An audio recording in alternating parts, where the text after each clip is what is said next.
make sesame prawns with pak choi. So this is what they look like. And these are the ingredients.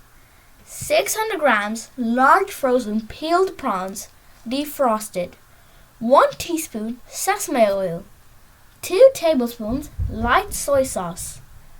1 tablespoon clear honey.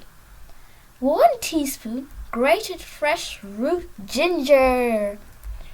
1 teaspoon crushed garlic. 1 tablespoon lemon juice. 500 grams pak choi. 2 tablespoons vegetable oil. Salt and pepper. So if you want, you can pause.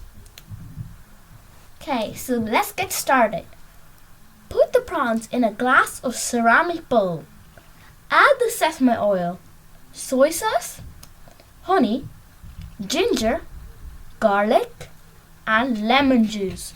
Season to taste with salt and pepper and mix really well. Once you've done that, then cover and leave to marinate in a cool place for 5 to 10 minutes.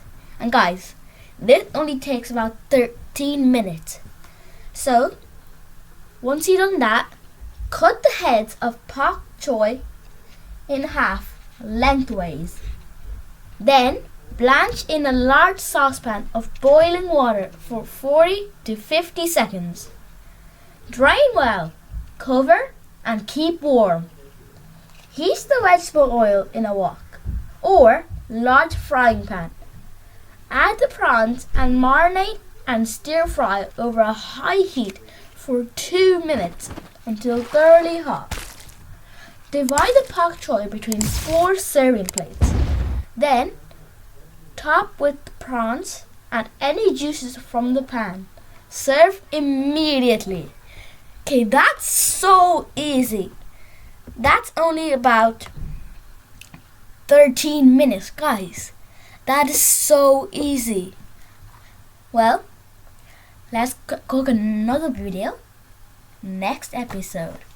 Subscribe, like, hit the notification button, share, and let's get cooking tomorrow. Bye!